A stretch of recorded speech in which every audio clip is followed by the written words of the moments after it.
లేకపోతే ఇంకోటి అనుకుంటారనుకోవడానికి కాదు. వాళ్ళు చెప్పినట్లు పార్టీలకు అతీతంగా నాతో ఉన్న వ్యక్తులు ఉన్నారు.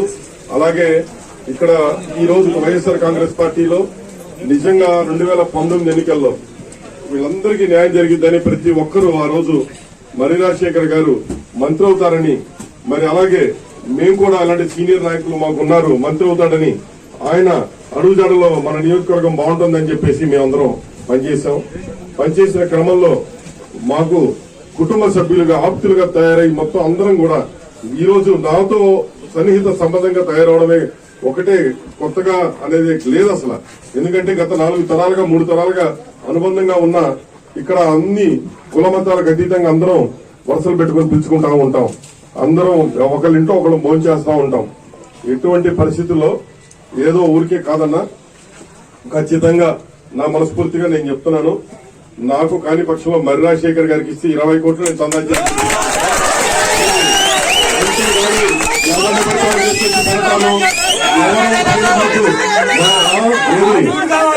పైన సీఎం ఆఫీస్ కి పిలిచి ఎవరో 2-3 చెబితే వినడానికి అంత భయపడటానికి కాదు. నియోజకవర్గం ఈసారి ప్రతి ఒక్క కార్యకర్తని బాగా చూసుకోవాలి, బాగుండాలి. మన కార్యకర్తలు నాయకులమే తప్ప తెలుగుదేశం అనేది కేసులు పెట్టి చూపించండి. ఈ 5 సంవత్సరాల్లో ఒక్కరు కూడా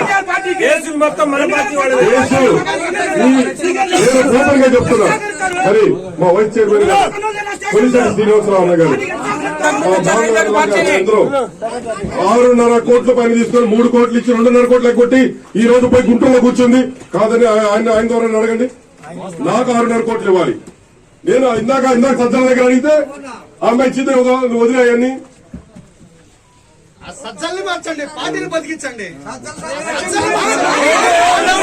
ఎమ్మెల్యేలు మాకొద్దు.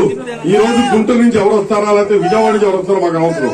చిలకలూరుపేట వ్యక్తిగా ఇక్కడ నేను ఉన్నానా లేదా అనే దానికన్నా చిలకలూరుపేట వ్యక్తిని, నిజమైన వ్యక్తి, కరెక్ట్ అయిన వ్యక్తిని పెట్టండి. నిన్న చిలకలూరుపేట వ్యక్తిని ఇచ్చారు.